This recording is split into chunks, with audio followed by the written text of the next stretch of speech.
আরববাসী যেদিকে সব দিকে অন্ধকার, চতুর্দিকে অন্ধকার ছেয়ে আছে, শিরিক আছে, বর্বরতা আছে, অসভ্যতা আছে, নেশা আছে, মদ আছে, জুয়া আছে, লটারি আছে, নারী হত্যা আছে, বাচ্চা হত্যা আছে, মানুষের মধ্যে জুলুম আছে, অবিচার আছে, অন্ধকার, শুধু অন্ধকার। কোন দিকে তাকাবেন অন্ধকার। পাহাড়ের মতো মাথা উঁচু করে দাঁড়িয়ে আছে। আমার রাসূলের সাথে কেউ নাই, কেউ নাই, কেউ নাই। আমার রাসূল সাফা পর্বতে দাঁড়িয়ে গোটা আরববাসীকে ডাক দেয়, কুলু লা ইলাহা ইল্লাল্লাহ তুফলিহু। ও আরববাসীরা, জবান থেকে বলে নাও লা ইলাহা ইল্লাল্লাহ, নেই কোনো মাবুদ আল্লাহ ছাড়া, এটা বিশ্বাস করে নাও, জবান দিয়ে পড়ে নাও, বাস্তবায়ন করে দাও। আমি রাসূল বলছি তোমরা সফল কাম হয়ে যাবে। একটু জোরে বলা যাবে? আজ আমার রাসূলের আওয়াজ, চিৎকার করার আওয়াজ আজ গোটা পৃথিবীতে বাজছে। কে সাড়া দেয়? আবু জেহেল চিৎকার করে বলেছিল, মুহাম্মদ তুমি এই জন্য আমাদেরকে একত্রিত করেছো। আবু লাহাব চিৎকার করে বলেছিল, মুহাম্মদ ধ্বংস হয়ে যাও, তাব্বাল্লাকা ইয়া মুহাম্মদ আলিহাযা জামাআতানা, এই জন্য তুমি আমাদেরকে ডাক দিয়েছো। মুহাম্মদ সাল্লাল্লাহু আলাইহি ওয়াসাল্লামের ওই ডাকে তারা বলেছিল, মুহাম্মদ তুমি ধ্বংস হয়ে যাও। আহারে, আমার রাসূল এই যে ডাকটা দিলেন, আমার রাসূলের কি চাওয়া পাওয়া ছিল? কথা বলে, এই ডাকের মধ্যে রাসূলের কোনো চাওয়া পাওয়া না। আমার রাসূল এই ডাকটা দিয়ে আমাদেরকে আল্লাহর কথা স্মরণ করিয়ে দিলেন। কেন? আল্লাহর সাথে আমাদের একটা কন্ট্যাক্ট হয়ে আছে।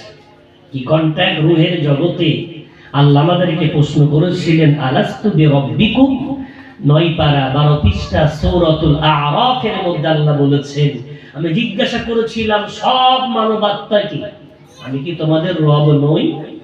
সবাই স্বীকার করেছিল, কলু বালা, কেন নও? আল্লাহ তুমি আমাদের রব, মেনে নিলাম, স্বীকার করে নিলাম। জোরে বলা যায় সুবহানাল্লাহ।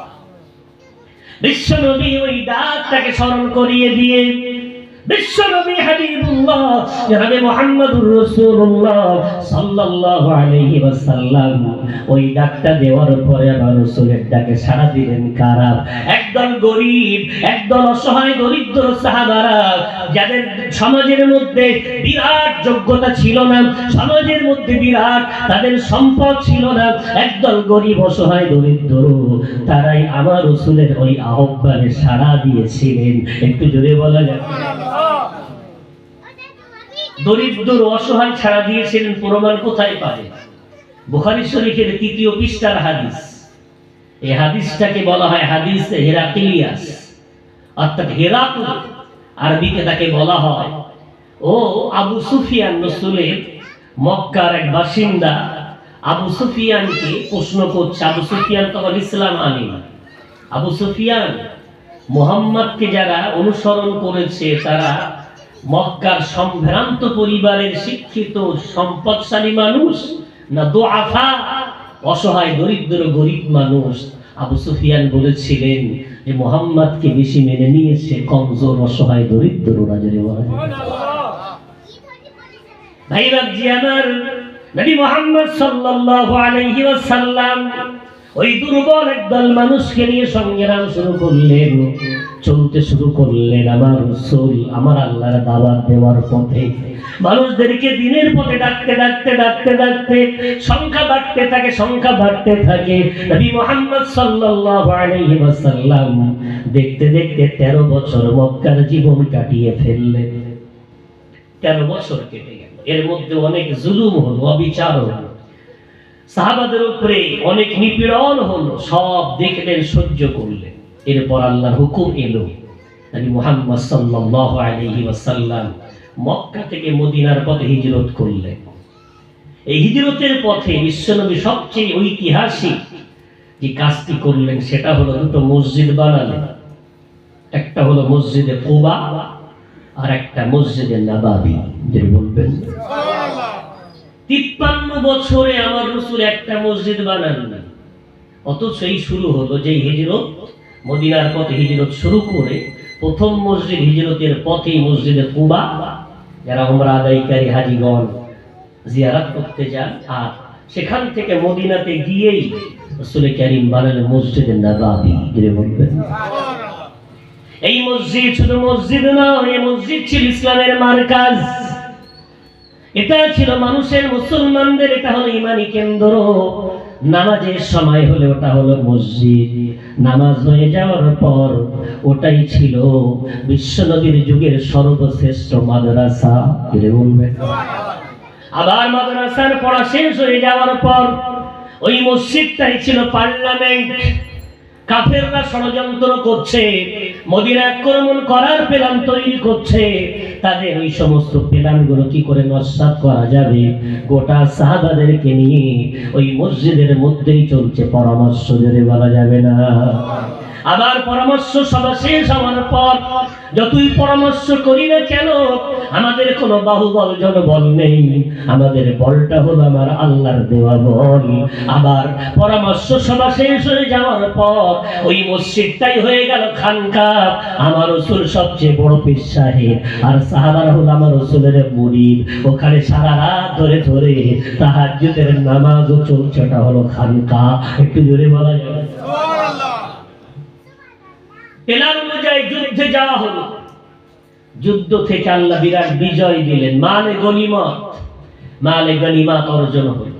সেগুলো রাখা হবে কোথায়? এই মসজিদের পাশেই। অর্থাৎ এই মসজিদটা ছিল সে যুগের বাইতুল মাল রাখার স্থান। আবার কোন সাহাবা আহত, চিকিৎসা কোথায়? মসজিদের বারান্দায়। ওই মসজিদটা ছিল চিকিৎসালয়। যেটা বলবেন সুবহানাল্লাহ। আবার মদিনায় ফিরে আসার পর কোন সাহাবা চুরি করে ফেলেছে, কোন সাহাবা জিনায় জড়িয়ে গেছে, কাজী অফিস দরকার, বিচারক আদালত দরকার। হ্যাঁ, তারা দৌড়ে এসে মসজিদে নববীতে, ইয়া রাসূলুল্লাহ, আমি আমার স্ত্রীর সাথে রমজানের রোজা রেখে আমি তার সাথে মেলামেশা করে ফেলেছি। অমুক নারী ইয়া রাসূলুল্লাহ অমুক পুরুষের সাথে জিনা করে ফেলেছে, আপনি ফয়সালা শোনান। ওই মসজিদে নববী হলো বিচারালয়। একটু জোরে বলা যাবে সুবহানাল্লাহ। দেখছেন মসজিদ কত কি করা যায়। জি, ওই মসজিদ থেকেই সংগ্রাম শুরু হয়েছে। দুঃখের সাথে বলতে হয়, আমরা ওই মসজিদগুলোকে শুধু নামাজের জায়গা পর্যন্ত বন্দী রেখেছি। না, পৃথিবীতে যত মসজিদ আছে এগুলো সব বাইতুল্লাহর, আল্লাহ পাক রব্বুল আলামিনের ঘরের এক একটা শাখা, এবং এগুলো সব মসজিদে নববী রাসূলের হাতে গড়া ওই মসজিদের হচ্ছে প্রতিনিধি। যেটা বলা যায় সুবহানাল্লাহ।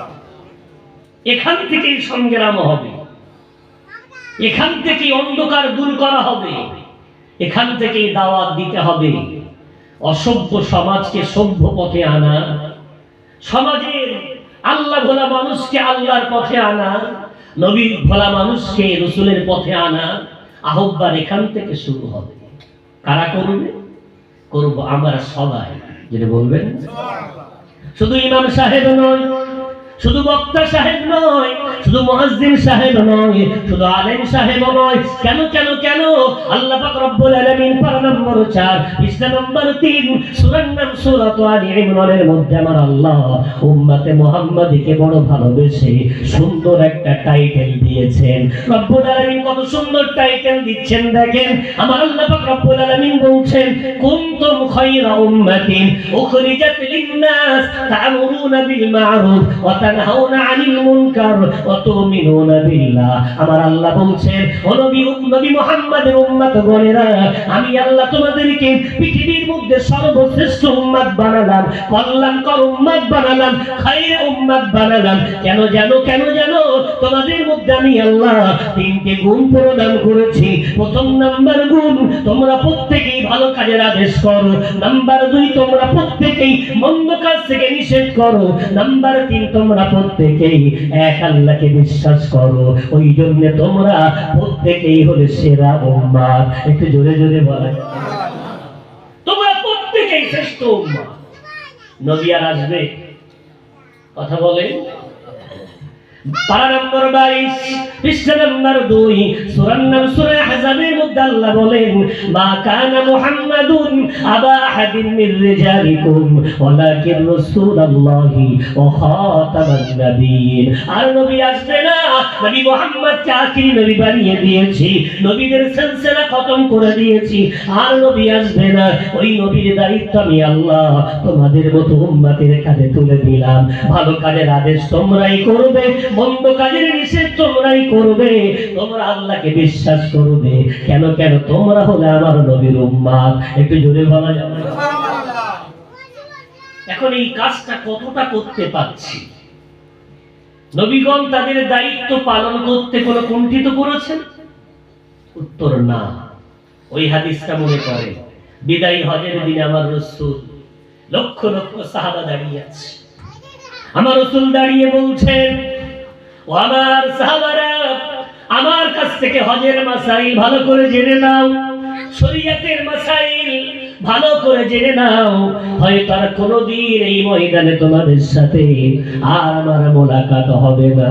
সাহাবারা ডুকরে ডুকরে কাঁদেন, যার কাছে যত প্রশ্ন সব আমার রাসূলকে করেন। আমার রাসূল এক এক করে উত্তর দিতে শুরু করলেন। অনেক প্রশ্ন উত্তর হয়ে গেল। আমার রাসূল তখন বলছেন ও আমার সাহাবারা, হাল বাল্লাগতু, আমি কি আমার দায়িত্ব তোমাদেরকে পৌঁছে দিলাম? ও আমার সাহাবারা, হাল বাল্লাগতু, আমি কি আমার দায়িত্ব তোমাদের পৌঁছে দিলাম? লক্ষ লক্ষ সাহাবা হাত তুলে বললেন ইয়া রাসূলুল্লাহ, বালা, কেন নয়, অবশ্যই আপনি আপনার গোটা দায়িত্ব আমাদেরকে বুঝিয়ে দিয়েছেন। আমার রাসূল সেদিন আকাশের দিকে হাত তুলে আল্লাহকে বললেন আল্লাহুম্মা শাহাদ, আল্লাহুম্মা শাহাদ, আল্লাহুম্মা শাহাদ, ও আল্লাহ সাক্ষী থাকো, ও আল্লাহ সাক্ষী থাকো, আমি আমার দায়িত্ব পৌঁছে দিয়েছি। আমার উম্মত তার সাক্ষ্য দিচ্ছে। আল্লাহ এই দৃশ্যটাকে তুমি কবুল করে নাও। একটু জোরে বলা যাবে? ওই যে আমাদের পূর্বপুরুষ তার রাসূলকে বলেছিলেন দায়িত্ব আপনি পৌঁছে দিয়েছে। এখন সেই দায়িত্ব আমরা যদি সঠিকভাবে পালন না করি, তাহলে কিয়ামতের দিন বিশ্বনবীর প্রতিনিধি হয়ে যদি সেই প্রতিনিধিত্ব না করি, আপনাকে, আমি এক গাড়ির মালিক, আমি বললাম ভাই আমি গাড়ি চালাতে পারি, খুব ব্যস্ত হয়ে গেছি, আপনি আমার গাড়িটা চালান। আপনি আমার গাড়িটা নিয়ে যদি কোনো খানায় ফেলে দেন, ড্রেনে ফেলে দেন, আমি খুশি হব না। বিশ্বনবী চলে যাওয়ার পরে দায়িত্ব দিয়ে গেলেন কুল্লুকুম রাঈন ওয়া কুল্লুকুম মাসউলুন আন রাইয়াতিহি, তোমরা প্রত্যেকেই দায়িত্বশীল, তোমরা প্রত্যেকেই আপন আপন দায়িত্ব নিয়ে কিয়ামতের দিন কিন্তু জিজ্ঞাসিত হবে। প্রতিনিধি আমার রাসূল। ভাই বাবজি আমার, একবার আমার দায়িত্ব নিয়ে ভাবি আর সমাজের দিকে তাকাই, বিশ্বনবীর দেওয়া সেই দায়িত্বটা আমরা কতটুকু পালন করতে পারছি। ওই পালন করার আগে আমার রাসূলকে আগে চিনে নিতে হবে। আমার রাসূলকে কেন মানব, আমার রাসূলের কথাটা কেন আমরা জান প্রাণ দিয়ে এত ভালোবাসবো? মূল কারণ আমার রাসূলের মধ্যে আল্লাহ এমন 4টি বৈশিষ্ট্য দিয়েছে, তার মধ্যে একটা কারোর মধ্যে থাকলে মানুষ তার পাগল হয়ে যায়। আর আমার রাসূলের মধ্যে আল্লাহ সেটা একটা নয়, আমার আল্লাহ রাসূলের মধ্যে 4টে দিয়েছে। একটু জোরে বলা যাবে? সুবহানাল্লাহ। বুখারী শরীফের হাদিস, মানুষ মানুষকে ভালোবাসে 4 কারণে। কয় কারণ? 4 কারণ। 1 নাম্বার, মানুষ মানুষকে ভালোবাসে রূপের জন্য, রূপ দেখতে সুন্দর হলে মানুষ মানুষকে ভালোবাসে। নাম্বার 2, কামালের জন্য, অর্থাৎ গুণের জন্য। বলে দেখতে ভালো না তো কি হয়েছে, মানুষটার মধ্যে খুব ভালো গুণ আছে, ভালোবাসে না। নাম্বার 3, মানুষ ভালোবাসে মানুষকে আত্মীয়তার জন্য। কিসের জন্য? আত্মীয়তার জন্য। নম্বর 4, মানুষ মানুষকে ভালোবাসে কিসের জন্য? কোনো উপকার করলে। কিসের জন্য? কয় কারণে ভালোবাসে? রূপের জন্য ভালোবাসে, গুণের জন্য ভালোবাসে, আত্মীয়তার জন্য ভালোবাসে, উপকার করলে ভালোবাসে, এর মধ্যে কোনো একটা পাওয়া গেলে কেউ কাউকে ভালোবাসে। ওই জন্য কেউ কাউকে ভালোবাসা এটা হলো তাবেঈ, অর্থাৎ এটা মানুষের নিজস্ব একটা আল্লাহ দেওয়া চাহিদা। বাপ বেটাকে ভালোবাসে, মা সন্তানকে ভালোবাসে, স্বামী স্ত্রীকে ভালোবাসে, প্রতিবেশী প্রতিবেশীকে ভালোবাসে। কেন কেন কোন একটা কারণে ভালোবাসে। আর আমার রাসূলের মধ্যে আল্লাহ চারটি দিয়েছেন। ওই জন্য বুখারীর হাদিস, লা ইউমিনু আহাদুকুম হাত্তা আকুনা হাব্বা ইলাইহি মিন ওয়ালিদিহি ওয়া ওয়ালাদিহি ওয়ান নাসি আজমাইন। আমি নবী মুহাম্মদ যতক্ষণ না পর্যন্ত তোমাদের কাছে তোমাদের বাপ দাদা, তোমাদের সন্তান সন্ততি, গোটা মানব জাতির চেয়ে দুনিয়ার সব কিছুর চেয়ে বেশি প্রিয় না হব, ততক্ষণ কামের ঈমানদার তোমরা হতে পারবে না। একটু জোরে বলা যাবে? আমার রাসূল দেখতে সুন্দর ছিলেন, কথা বলে কত সুন্দর। জাবির রাদিয়াল্লাহু আনহু বলছেন, পূর্ণিমার চাঁদ উঠেছে, আমার রাসূল মসজিদে নববীর বারান্দায় কালো এবং লাল ডোরা কাটা ডাক্তার একটা পাঞ্জাবি পরে বসে আছে। আমি জাবির একবার পূর্ণিমার চাঁদের দিকে তাকাই, একবার আমার রাসূলের চেহারার দিকে তাকাই, আর মনকে বলি, ওরে মন বন্যা বল, পূর্ণিমার চাঁদ দেখতে সুন্দর না আমার নবী দেখতে সুন্দর? যতবার আমার মনকে প্রশ্ন করেছি, ততবার আমার মন উত্তর দিয়ে দিয়ে বলেছে, আমার রাসূলের চেহারায় কোনো দাগ দেখতে পেলাম না, কিন্তু চাঁদের গায়ে দাগ দেখতে পেয়েছি। আমার রাসূল চাঁদের চেয়ে শতগুণ সুন্দর। একটু জোরে বলেন। হাসান বিন সাবিত রাদিয়াল্লাহু তাআলা আনহু বিশ্ব নবী তাকে মিম্বারে দিয়ে বললেন, ওরে হাসান, এই মিম্বারে দাঁড়িয়ে কাফেরদের বিরুদ্ধে কবিতা আবৃত্তি করো। ওরে হাসান, তোমার কবিতা শুনে আমার আল্লাহ খুশি হয়ে গেছেন। ওরে হাসান, কবিতা পড়ো, আইয়াদাকাল্লাহু বিরূহিল কুদুস। তুমি কবিতা পড়লে স্বয়ং জিবরাইল আমিন তোমাকে এসে সাহায্য করবে। একটু জোরে বলা যাবে? হাসান বিন সাবিত বিশ্ব নবীর সামনে দাঁড়িয়ে আমার নবীর প্রশংসা গাইতে গিয়ে বলছেন, ও আহসানা মিনকা লাম তারাকাতু আইনি ওয়া আজমালা মিনকা লাম তালিদিন নিসা খুলিকতা মুবাররাআন মিন কুল্লি আইবিন কান্নাকা কদ খুলিকতা কামা তাসা। ও নবী মুহাম্মদ, আপনি এত সুন্দর, আমার চোখ জীবনে আপনার চেয়ে সুন্দর দুনিয়ার কোন মানুষকে আমার চোখ দেখিনি। আপনি এত সুন্দর, দুনিয়ার কোন মা আপনার চেয়ে সুন্দর কোন সন্তানকে কোনদিন জন্ম দেয়নি। আপনি এত সুন্দর, আপনাকে দেখলে মনে হয় আপনার মধ্যে কোনো খুঁত পাওয়া যায় না। আপনি এত সুন্দর, আপনাকে দেখলে মনে হয় আমার রব আপনাকে তেমন করেই বানিয়েছেন যেমন করে আপনি তাকে বানাতে বলেছেন। একটু জোরে জোরে বলা যায়? রাসূলের জামাল সুন্দর, এত সুন্দর কামাল, আমার রাসূলের কামালাত কত সুন্দর। বিশ্বনবীর কামালাতের প্রশংসা তো কাফেররাও করেছে, বিশ্বনবীর কামালাতের গুণকীর্তন তো কাফেররাও করেছে। কামালাত, তিনি গুণে কত গুণান্বিত। বিশ্বনবীর সামনে একদল উট এসে সেজদায় পড়ে গেছে। সাহাবারা বলছে, আর রাসূলুল্লাহ, ওরা সেজদা দেয়, আমরা কি দেব না? রাসূল বললেন, ওদের জন্য জায়েজ, আমার উম্মতের জন্য জায়েজ না। এটা বলবেন? রাসূলের কামালাত, হাতের মধ্যে রাসূল পাথর উঠিয়ে রেখেছে। একদল কাফের এসে বলছে, মুহাম্মদ, তুমি সত্য রাসূল হলে এই কাকর কি তোমার হাতের মুঠোর কাকর কি তোমাকে মুহাম্মদ বলে মেনে নেবে? রাসূল বলছেন, মুঠো রাখবো না খুলবো? বলে, খুলে দেখান। পাথর, ও পাথর, আমি কি রাসূল? পাথর থেকে আওয়াজ আসছে, লা ইলাহা ইল্লাল্লাহ মুহাম্মাদুর রাসূলুল্লাহ।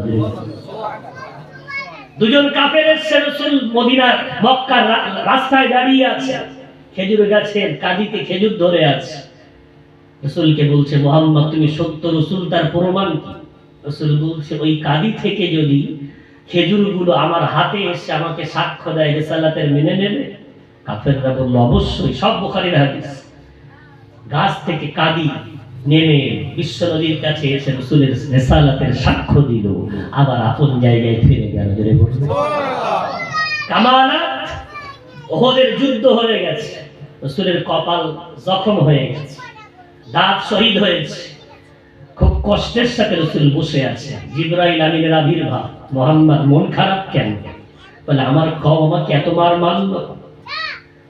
জিবরাইল বলছে, মুহাম্মদ আপনাকে সান্ত্বনা দেওয়ার জন্য আল্লাহ আমাকে পাঠিয়েছে। সুবহানাল্লাহ বলবেন। রাসূলের সান্ত্বনা দেওয়ার জন্য জিবরাইল আমিন। মুহাম্মদ পিছন দিকে তাকান। রাসূল পিছন দিকে তাকালেন, দেখে উহুদের একেবারে শেষ প্রান্তে একটা বিরাট বড় গাছ দাঁড়িয়ে আছে। জিবরাইল বলছে, মুহাম্মদ বৃক্ষটাকে ডাক দেন, ও শাজার আমার